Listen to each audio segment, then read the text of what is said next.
क्या तेलंगाना में भाग्यनगर बदलेगा भाजपा का भाग्य? दक्षिण के एक और दुर्ग को भेदने की तैयारी में है पार्टी। तेलंगाना के बहाने दक्षिण भारत को साधने की कवायद। हिंदी पट्टी का विकल्प भी खुला रखना चाहती है भाजपा। हिंदुत्व ही होगा बड़ा हथियार। मोदी योगी शाह की तिकड़ी पर दारोमदार। नमस्कार, आजाद सिपाही के विशेष में आपका स्वागत है। मैं हूं राकेश सिंह। देश में 2023 तक 9 राज्यों में विधानसभा चुनाव होने वाले हैं। इसे लेकर राजनीतिक पार्टियां अभी से ही कमर कस चुकी हैं। हालांकि 2023 के पहले 2022 के अंत में गुजरात और हिमाचल प्रदेश में विधानसभा चुनाव होने वाले हैं। उत्तर प्रदेश सहित 4 राज्यों में चुनाव जीतने के बाद भाजपा अपने अगले मिशन दक्षिण फतह पर लग गई है। गुजरात और हिमाचल प्रदेश के अलावा भाजपा की निगाहें जिस एक राज्य पर टिकी हुई है वो है तेलंगाना। यहाँ 2023 में होने वाले विधानसभा चुनाव को देखते हुए भाजपा ने अपनी रणनीति पर काम शुरू कर दिया है। इस रणनीति के तहत भाजपा तेलंगाना राष्ट्रीय समिति के सुप्रीमो केसीआर को उनके ही घर में घेरने की योजना पर काम कर रही है। फिलहाल केसीआर भाजपा और प्रधानमंत्री मोदी के खिलाफ अभियान छेड़े हुए हैं और पूरे भारत का दौरा कर रहे हैं। रणनीति के तहत भाजपा उन्हें उनके घर में ही घेर कर रखना चाहती है। दरअसल हैदराबाद को टीआरएस का गढ़ माना जाता है। एक रणनीति के तहत ही भाजपा ने 18 साल बाद हैदराबाद में पार्टी की राष्ट्रीय कार्यकारिणी की बैठक रखी। मिशन है दक्षिण राज्यों को हासिल करना। दक्षिण राज्यों में भाजपा को कर्नाटक के रास्ते सेंधमारी में बल मिला है। वहीं 2020 में हैदराबाद के नगर निकाय चुनाव में भी भाजपा ने जीत का स्वाद चख लिया है। 150 सीटों वाले हैदराबाद निकाय में भाजपा ने 48 सीटों पर कब्जा जमा लिया था। ये वही भाजपा है जिसके हिस्से 2016 में निकाय चुनाव में सिर्फ 4 सीटें आई थीं। सिर्फ 4 साल में भाजपा ने अपना प्रदर्शन 11 गुना ज्यादा बढ़ा लिया था। 2020 के निकाय चुनाव प्रचार के दौरान योगी आदित्यनाथ की वो घोषणा असर डालने लगी जिसमें उन्होंने कहा था कि भाजपा की सरकार बनी तो हैदराबाद का नाम बदलकर भाग्यनगर रखा जाएगा। संयोग देखिए, विधानसभा चुनाव के ठीक पहले भाजपा कार्यकारिणी की बैठक में योगी आदित्यनाथ पहुंचते ही रविवार को हैदराबाद के 4 मीनार इलाके में स्थित भाग्य लक्ष्मी मंदिर में पूजा अर्चना कर आए। वहीं राष्ट्रीय कार्यकारिणी की बैठक में प्रधानमंत्री नरेंद्र मोदी ने हैदराबाद को भाग्यनगर के नाम से ही संबोधित किया। संकेत साफ है, भाजपा हर हाल में तेलंगाना पर राजनीतिक कब्जा करना चाहती है। भाजपा जानती है कि पश्चिम बंगाल के बाद तेलंगाना ही ऐसा राज्य है जहां के मुख्यमंत्री खुलेआम भाजपा और उसके प्रधानमंत्री नरेंद्र मोदी को बार बार चुनौती दे रहे हैं।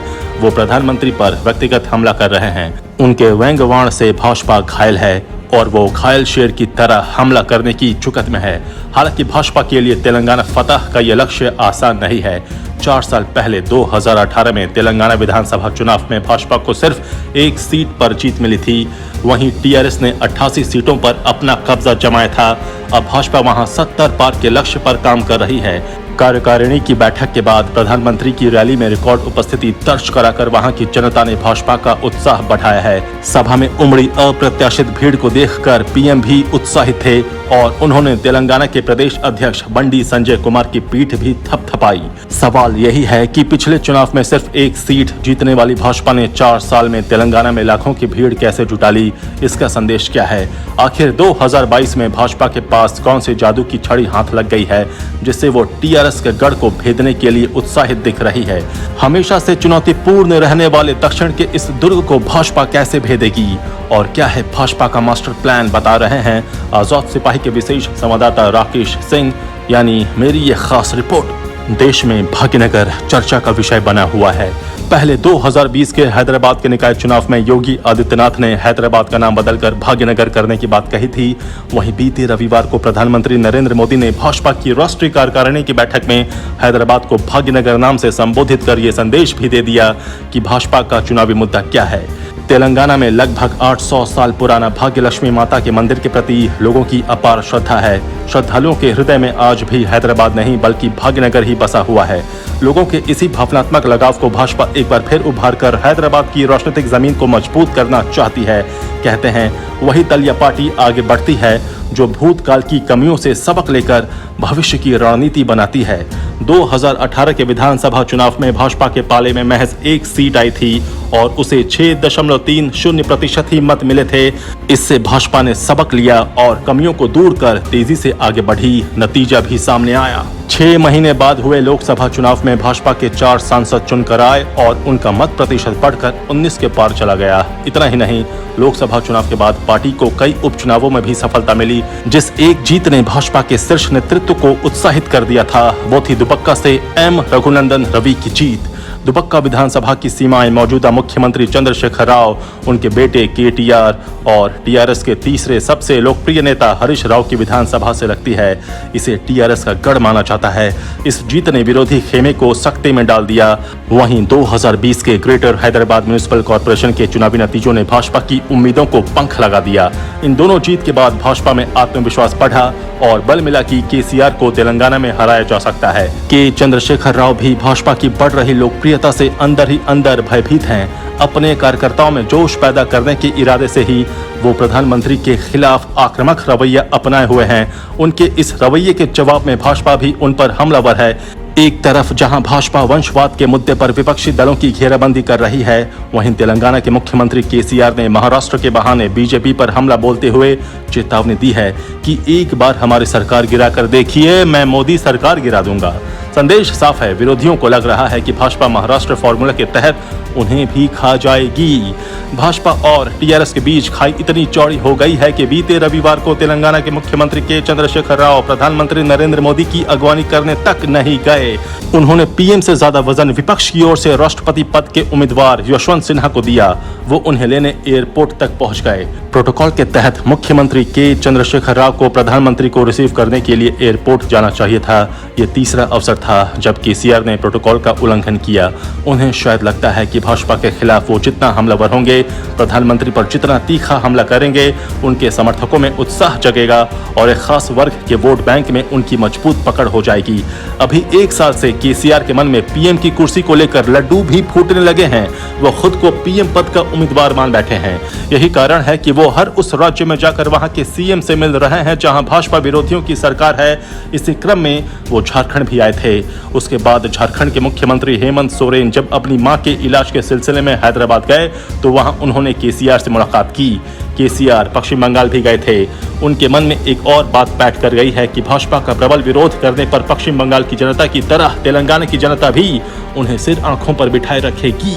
उन्हें लग रहा है कि पिछले विधानसभा चुनाव में ममता को जो प्रचंड बहुमत मिला, वो भाजपा और मोदी विरोध के कारण ही संभव हो पाया। आइए समझते हैं तेलंगाना का जातीय समीकरण। तेलंगाना में 2 बड़ी जातियां हैं। पहली जाति है मुन्नर कापू और दूसरी बड़ी जाति रेड्डी। इन दोनों जातियों का वोट बैंक 40% से अधिक है। इसके अलावा वेलमा जाति के प्रभाव को भी नकारा नहीं जा सकता है। मुख्यमंत्री केसीआर की जाति भी यही है। भाजपा अभी राज्य में बिल्कुल सधे हुए अंदाज में आगे बढ़ रही है। एक तरफ जहां मुन्नर कापू जाति से ताल्लुक रखने वाले बंडी संजय को प्रदेश अध्यक्ष बनाया गया है, वहीं जी किशन रेड्डी को केंद्रीय मंत्रिमंडल में जगह देकर इस जाति के वोट बैंक को भी लुभाने की कोशिश की गई है। ओबीसी के वोट बैंक को देखते हुए भाजपा ने इस राज्य के बड़े नेता के लक्ष्मण को उत्तर प्रदेश के कोटे से राज्यसभा भेजा है। ओवैसी कितने प्रभावी? हैदराबाद में एआईएमआईएम के चीफ असदुद्दीन ओवैसी का प्रभाव भी अच्छा खासा है। उनकी पार्टी का यहां 7 से 10 विधानसभा और 2 लोकसभा सीटों तक गहरी पकड़ है। वैसे मुस्लिम मतदाताओं पर निश्चित रूप से ओवैसी का प्रभाव है। भाजपा इस बात को अच्छी तरह जानती है। भाजपा ओवैसी के जरिए पूरे प्रदेश में माहौल बना सकती है, जिसका फायदा उसे विधानसभा चुनाव में मिल सकता है। ग्रेटर हैदराबाद के म्युनिसिपल कॉर्पोरेशन के चुनाव में ओवैसी की पार्टी की मदद से ही टीआरएस के पास सत्ता है। हालांकि राज्य में मुस्लिम आबादी बहुत नहीं है, लेकिन जो भी है उसमें भाजपा बंटवारा चाहती है। भाजपा की ओर से हैदराबाद का नाम बदलकर भाग्यनगर करने जैसी चर्चाओं को हवा देने के पीछे मकसद यही है कि वो यहाँ के हिंदू मतदाताओं को एकजुट कर ले। चुनौती केसीआर की। जब केसीआर तेलंगाना को राज्य बनाने के लिए आंदोलन कर रहे थे, तब ईटला राजेंद्र को उनका राइट हैंड कहा जाता था। तेलंगाना के राजनीतिक गलियारों में इस बात की चर्चा है कि केसीआर के पुत्र केटीआर के बढ़ते प्रभाव की वजह से उन्होंने पार्टी छोड़ दी थी। भाजपा ने जब उन्हें विधानसभा उपचुनाव लड़ाया तो वो बड़ी जीत दर्ज करने में भी सफल रहे। ईटला राजेंद्र राज्य के बड़े ओबीसी नेता माने जाते हैं। वहीं हैदराबाद में इस बात की सुगबुगाहट है कि केटीआर के बढ़ते कद से पार्टी के जनरल सेक्रेटरी हरीश राव भी बहुत खुश नहीं हैं। चर्चा इस बात की है कि वो भाजपा के लिए एकनाथ शिंदे हो सकते हैं। 30 से 40 विधायकों पर उनका प्रभाव है। इन सब चुनौतियों के कारण ही केसीआर तिल मिलाए हुए हैं और भाजपा के खिलाफ आक्रामक रुख अपनाकर विरोधी वोट को एकजुट रखने की कोशिश कर रहे हैं। चुनौती भाजपा के सामने सबसे बड़ी चुनौती मुख्यमंत्री चंद्रशेखर राव की लोकप्रियता है। ईटला राजेंद्र, बंडी संजय, एम रघुनंदन राव जैसे कुछ विकल्प पार्टी के पास हैं, लेकिन उनमें से किसी एक को चुनना बड़ी चुनौती साबित होगी। दूसरा, भाजपा का अभी जो प्रभाव है वो शहरी या अर्ध शहरी क्षेत्रों में ही है, जबकि 119 सीटों वाली विधानसभा में ज्यादातर सीटें ग्रामीण क्षेत्रों में है। ऐसे में पार्टी को वहां जल्द विस्तार करना होगा। एक बात और साफ है कि चंद महीनों में भाजपा के पक्ष में जो मतदाता उमड़े हैं उनमें ज्यादा संख्या चंद्रबाबू नायडू की पार्टी टीडीपी की है। कभी समय था जब टीडीपी और चंद्रबाबू नायडू के बगैर आंध्र प्रदेश का हिस्सा रहे तेलंगाना की बात ही पूरी नहीं होती थी, लेकिन जब से तेलंगाना अलग राज्य बना और उसकी बागडोर के चंद्रशेखर राव के हाथों में आई, उनकी लोकप्रियता में गजब का इजाफा हुआ और आज वो तेलंगाना में काफी मजबूत स्थिति में हैं। एक समय था जब एनटी रामाराव के बाद चंद्रबाबू नायडू के प्रति लोगों में गजब का सम्मान था। हर समय उनका नाम लोग आदर के साथ लेते थे, लेकिन जैसे ही चंद्रबाबू नायडू की इच्छा राष्ट्रीय स्तर पर पैर जमाने की होने लगी, 2024 के चुनाव में उन्हें लगा कि आंध्र प्रदेश में मोदी की लोकप्रियता बढ़ी है, तो उन्होंने भाजपा के साथ दोस्ती कर ली और लोकसभा का चुनाव जीतकर वो मंत्री बन गए। लेकिन 2018 आते आते उन्हें लगा कि मोदी तो उनके लिए लायबिलिटी हैं, तो वो फिर एक बार अपनी तस्वीर चमकाने के लिए सेक्युलर दलों के साथ हो लिए और मोदी विरोध का एक तरह से झंडा ही उठा लिया। आज उनकी स्थिति क्या है किसी से छिपा नहीं है। लोग उन्हें अब भूल से गए हैं, वो राजनीतिक हाशिए पर पहुंच गए हैं। उनके लिए ये सबसे बुरा दिन है। चंद्रबाबू नायडू की कमजोर स्थिति से समर्थक भी बिदक गए और उन्होंने भाजपा में अपना ठिकाना ढूंढ लिया। तेलंगाना में भी भाजपा के वोट बैंक में अचानक आए उफान में उनकी भूमिका ज्यादा है। फिर भी इन तमाम चुनौतियों और संभावनाओं के बीच राज्य में विधानसभा चुनाव में भाजपा कितना कमाल कर पाएगी, ये एक बड़ा सवाल है। भाजपा ने बनाया है मास्टर प्लान। दरअसल भाजपा ने तेलंगाना समेत अगले 2 साल में 18 राज्यों को फतह के साथ साथ लगातार तीसरी बार केंद्र की सत्ता हासिल करने के लिए मास्टर प्लान तैयार कर लिया है। अगर ये मास्टर प्लान काम कर गया तो 2024 तक के विधानसभा चुनावों में 11 राज्यों में भाजपा अपनी सरकार बचाने में कामयाब हो जाएगी। वहीं उसे 7 नए राज्यों की सत्ता की चाबी भी हाथ लग जाएगी। गुजरात और हिमाचल प्रदेश के बाद 2023 में देश के 9 राज्यों में विधानसभा चुनाव होने हैं। इनमें त्रिपुरा, मेघालय, नागालैंड, कर्नाटक, छत्तीसगढ़, राजस्थान, मध्य प्रदेश, मिजोरम और तेलंगाना शामिल हैं। सबसे पहले त्रिपुरा, मेघालय और नागालैंड में चुनाव होने हैं। यहां फरवरी 2023 में मौजूदा सरकारों के कार्यकाल खत्म हो रहे हैं। इन तीनों राज्यों में भाजपा की सरकार है। त्रिपुरा में भाजपा पूर्ण बहुमत के साथ सरकार में है, जबकि मेघालय और नागालैंड में गठबंधन के साथ। इसके बाद अप्रैल मई 2023 तक कर्नाटक, 2 अक्टूबर, नवंबर और दिसंबर में छत्तीसगढ़, मध्य प्रदेश, मिजोरम, राजस्थान और तेलंगाना में चुनाव होने हैं। मध्य प्रदेश और कर्नाटक में भाजपा की सरकार है, जबकि छत्तीसगढ़, राजस्थान में कांग्रेस का शासन है। तेलंगाना में टीआरएस की सरकार है। मिजोरम में मिजो नेशनल फ्रंट एमएनपी की सरकार है। हालांकि एमएनपी का गठबंधन भाजपा से है, मतलब भाजपा मिजोरम सरकार का भी हिस्सा है।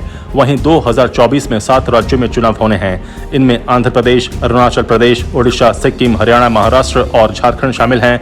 इनमें से हरियाणा, महाराष्ट्र को छोड़कर भाजपा की कहीं भी सरकार नहीं है। भाजपा 30 से 40 साल तक राज करने के फॉर्मूले पर काम कर रही है।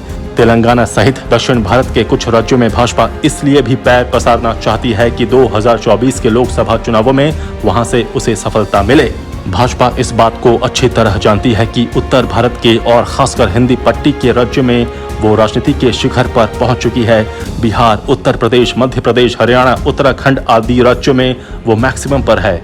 भाजपा की चिंता यह है कि इन राज्यों में वो कैसे अपनी यथास्थिति बनाए रखे।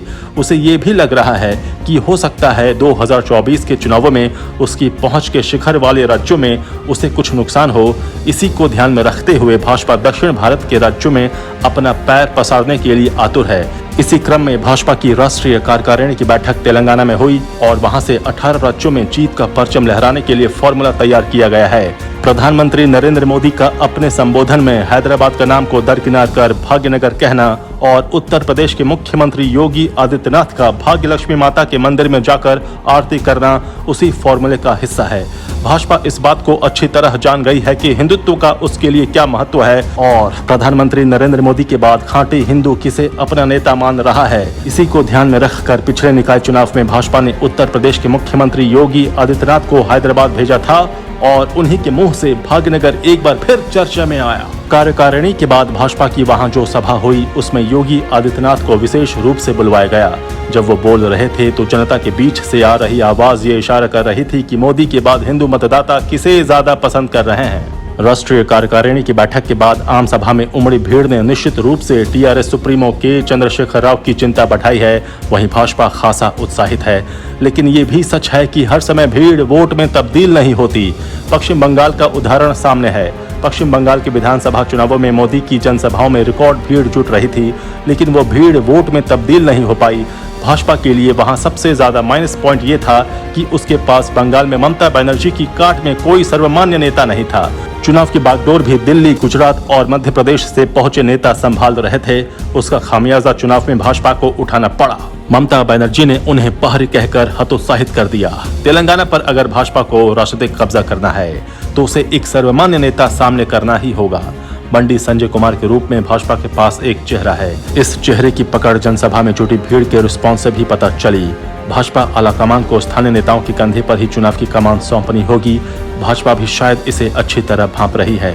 यही कारण है कि मंच पर नरेंद्र मोदी ने बंडी संजय कुमार की जोरदार पीठ थपथपाई। दूसरे राष्ट्रीय नेताओं की तरफ नजरें घुमाकर मोदी ने यह मैसेज देने की कोशिश की कि देखिए बंडी संजय कुमार ने क्या कमाल कर दिया है। प्रधानमंत्री नरेंद्र मोदी के चेहरे पर जो खिलखिलाहट दिखी उसका गहरा अर्थ है। ये बंडी संजय कुमार के लिए एक तरह से सर्टिफिकेट है। इस सर्टिफिकेट के सहारे बंडी संजय कुमार अब तेलंगाना में फ्रंट फुट पर खेल सकते हैं। वो के चंद्रशेखर राव के समक्ष अब तनकर खड़ा हो सकते हैं। भाजपा समर्थकों में ये भी विश्वास पैदा कर सकते हैं कि प्रधानमंत्री नरेंद्र मोदी को अपमानित करने वाले, उन पर हमला करने वाले के चंद्रशेखर राव का विकल्प मिल गया है।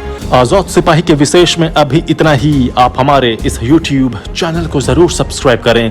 आप हमारे Facebook पेज को भी जरूर फॉलो करें और भी अधिक खबरों के लिए पढ़ते रहिए अपना लोकप्रिय दैनिक अखबार आजाद सिपाही। धन्यवाद।